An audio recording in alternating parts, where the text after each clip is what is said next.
Did you hear the story about the woman with the empty cupboard? There was a woman who loved hosting dinner parties. Her friends admired how she could whip up a feast seemingly out of nowhere, fill the table with delicious dishes and laughter. They'd always leave feeling so full and so happy, always thanking her for her generosity. But one evening, after everyone had gone home and she'd filled their bellies, she opened up her cupboard and she froze. It was empty, like completely bare. She'd been so focused on the validation of others and getting them to feel good, she hadn't noticed that she'd used absolutely everything that she had. She sighed and she sat at the kitchen table and her stomach was rumbling. How did I let this happen? How did I let it get to this? The next day, she went to the supermarket, determined to restock her shelves. But as she shopped, something felt different.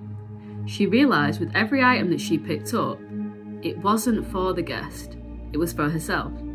Fresh bread that she loved for her favourite tea, the kind of fruit that she rarely treated herself to. When she got home, she began to fill her cupboards with care.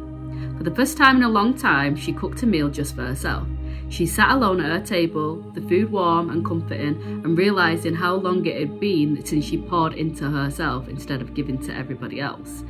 She gave the same love that filled other people with so much admiration and warmth to herself. She made sure to keep her cupboards full, not just for the guests that she would invite, but for herself. She learned that when she cared for her own needs, that she could give to others without running on empty. Does that sound familiar? We can't pour from an empty cup. Building a relationship with yourself and nourishing your own inner world ensures that you will have the strength to give without losing yourself in the process.